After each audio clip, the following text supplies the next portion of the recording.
Luis Diaz is headed to Bayern Munich for a reported fee of 75 million euros. Now, before I get into anything about this video, please leave a like. If you're new to the channel, please subscribe. We're trying to get to 200 subscribers. So grateful for you guys that are subscribed already and people watching the videos. I really appreciate it, and let's keep it going. Keep growing this community. Now, when we signed Luis Diaz from FC Porto in the January window 2022 for 45 million euros, I was already thinking to myself, oh, this is the Sadio Mane replacement, right? Sadio Mane is going to be 30, 31, 32 in the next couple of years. Luis Diaz can kind of replace him on that left wing, kind of be our new left wing guy, right? It didn't turn out that way at all, right? The things that Luis Diaz did in that first 6 months at Liverpool, I thought, oh, this was going to be for the rest of his career here, right? Blockbuster moments, blockbuster goals, just incredible, just things, moments. Like I thought it would happen on a consistent basis, and it just didn't materialize that way. Now there are circumstances, in his career or in his time here that kind of made things the way they were. Obviously, the knee injury, and then his dad being kidnapped, and how that kind of affected everything.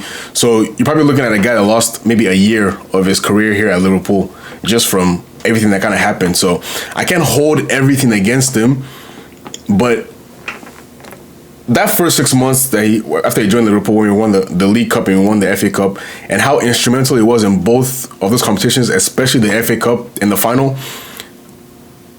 When you see a player do that in the first 6 months of your club, you're already thinking, first 6 months at your club, you're already thinking this is the guy who's going to be our second best player, like a second best attacker at least, for a consistent basis. And I'm talking about, Salah's up here, and then Diaz is like way down here, and then I'm talking about Salah's up here, and Diaz is like right below him, right? That's what I felt in those 6 months.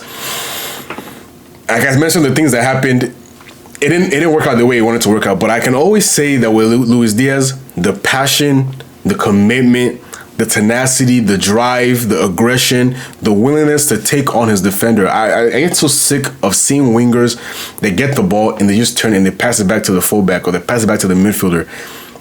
Take on your fullback. Even if you end the game with 10 dribbles and only 5 succeed, for the sofa score gurus out there, they're going to be like, oh, you had a bad game. I watched the game with my eyes. I want to see guys take on the defenders. And that's something that Luis Diaz always did. It might fail sometimes, it might get his footing wrong, but he was always aggressive in going forward, right? We remember that moment against Man City where it's Rodri and Kyle Walker just dogging him the whole time. He carries the ball for like 70 yards from our box or edge of our box to theirs, right? That's the kind of players I love to see. And the issues we have with Diaz, a lot of Liverpool fans actually have with Diaz, is I remember the first game Darwin Núñez played for Liverpool, and he gets that red card against Crystal Palace, against I think Joachim Anderson or whoever it was, and we're down 10 men and we're down 1-0. I think in the 65th minute, somewhere around that area, Luis Diaz just picks the ball up, drives past 3-4 defenders, and smacks it into the far corner, and you just see the crowd is ecstatic. Luis Diaz is pumped up, like he's just excited. That's the kind of player I like to see, right? And then you see that, and then you see what happened against Man City, for example, last season, where Salah plays him in behind, he's through on goal, and he just completely misses the target one-on-one with Ortega. I think Ederson got injured that game. Ortega comes in, and he just misses the target completely.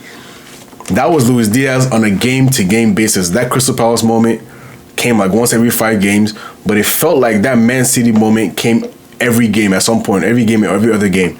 And that was the frustrating part about Luis Diaz's time as a Liverpool player, right? What we can say is, though, it did give us enough moments in his time here for us to be able to warrant the price tag that we paid for him. But also we flipped it for 30 million euros more. And I know in the last 3.5 years, the fluctuation in the market and everything is kind of, as inflation has gone up. So maybe it's not exactly 30 million, maybe it's 15 million euros, but it's still something, right? We didn't sell him for 45 again. So that I'm happy about that. And I wish him the best. That's the main thing for me. Like, any Liverpool player that wants to leave the club and wants to pursue a career somewhere else, and and does it the right way, respectfully, respects the club, doesn't say anything. I mean, we saw what he and his partner said about the club. I think it was in maybe late May or early June, right? The heartfelt message. To me, that's a player that I can never have anything negative to say about him. I can never look at him in a different light or think about him in a different way other than I wish him the best and I hope he succeeds in his next club. Because he was respectful to us every single day. We must be respectful to him as well every single day, right? The inconsistency in his game is what turned Liverpool fans off him a lot of times, right? Where I would go, on Twitter after some games and I'll just see comments of just like, Luis Diaz is trash, Luis Diaz. I never thought Luis Diaz was trash, right? I think people will struggle to find 5 left wingers in world football definitively better than him, right? Off the top of my head, I can probably name a couple that people I would hear arguments about, maybe Leao, Kvaratskhelia, Vinicius. Mbappe is not really still, but if you want to throw Mbappe there, okay, cool. Rafinha last season. I don't think anybody in the Premier League is better than Luis Diaz as a left winger. You cannot name me Martinelli. You cannot name me Trossard. You cannot name me Doku. You cannot name me Grealish. You cannot name me Marmoush. Or Marmoush is really a forward, but you can't name me Pedro Neto, Madueke. You can't name me any of these guys and say that they're better than Luis Diaz. They're not better at the club level. They're not better in the international level either. So, what, 5 wingers in world football that are better than Luis Diaz? That's a top 10 winger in left winger in world football. And that's what Bayern are getting. So the price tag from Bayern's perspective, I don't understand it. But Liverpool were not willing to let him go for pennies either. Like we wanted the maximum amount we could get out of him. Because this is his last really big move, right? Your last big salary, your last big paycheck. You have to do what's best for you and your family. And I 100% think this is the best move for him. You go into a league where your talents are really going to shine, right? You go into a team, 75% ball possession every single game. You don't really have the competition you have in the Premier League. You're not worried about Man City, Arsenal, Chelsea, and whatever mid-table club in the Premier League wants to ruin your day that week, right? You're not worried about that. Leipzig, we know what they are, right? They're always going to be that 3rd, 4th, 5th place team, never really challenging for the title. Leverkusen have been stripped clean, right? Your captain, your vice captain, your best player. They're taking your best right-sided player.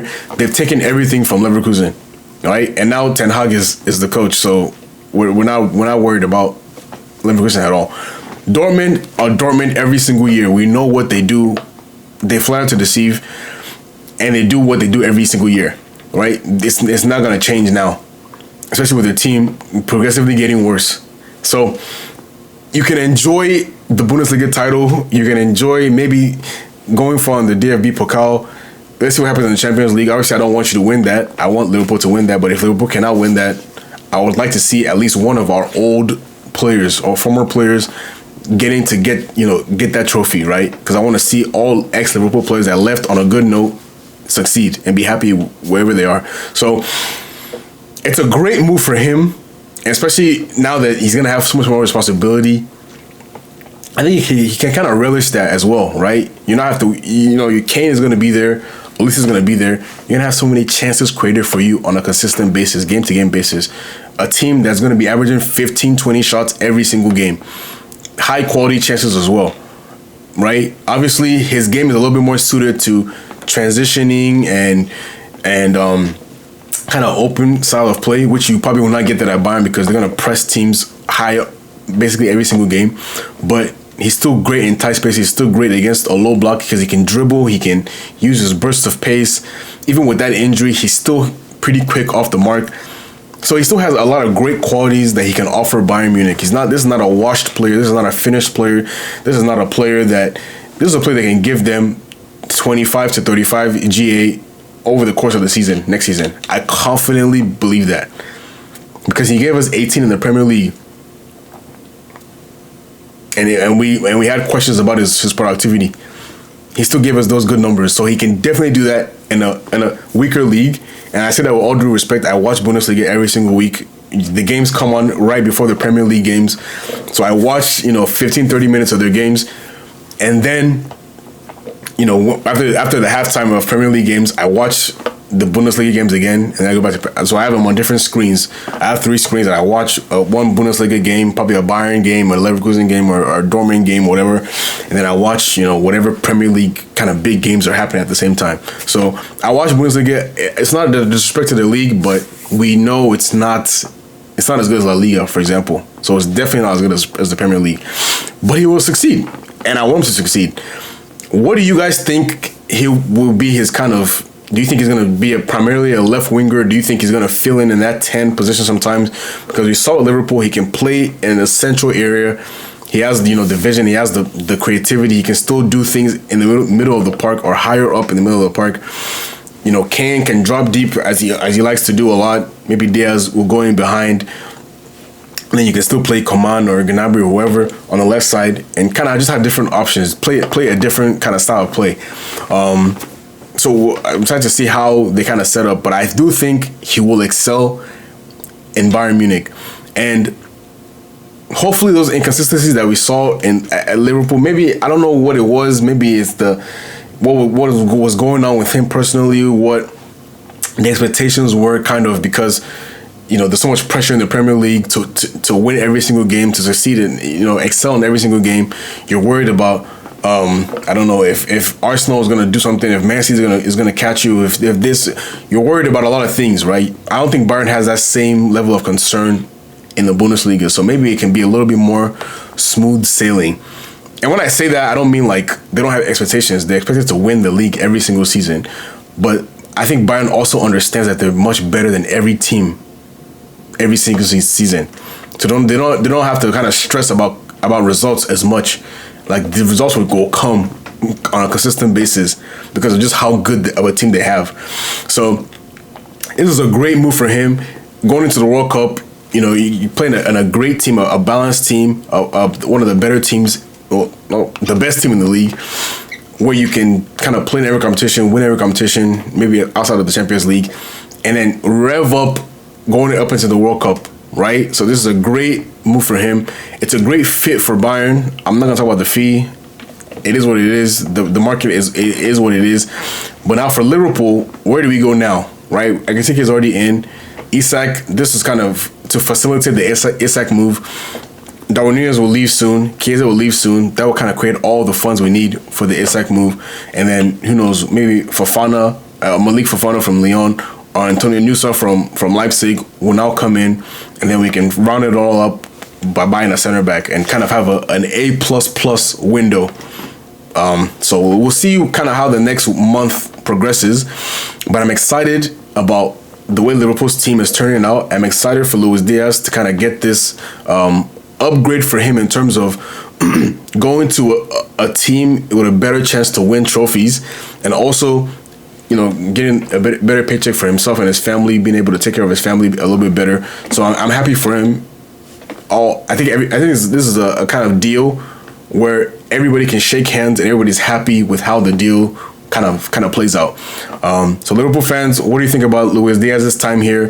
Bayern fans, if you're watching this, what do you think he can bring to your club? Are you happy with the deal? Are you happy with the fee?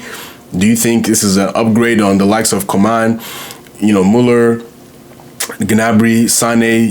Is this kind of like maybe your third best attacker now behind Kane and Olise? So let me know what you guys think. And if you're just a neutral fan, what do you think about this move? What do you think about this player? I'd love to hear you guys' thoughts. Thank you so much for watching this video, and I will catch you on the next one. Bye.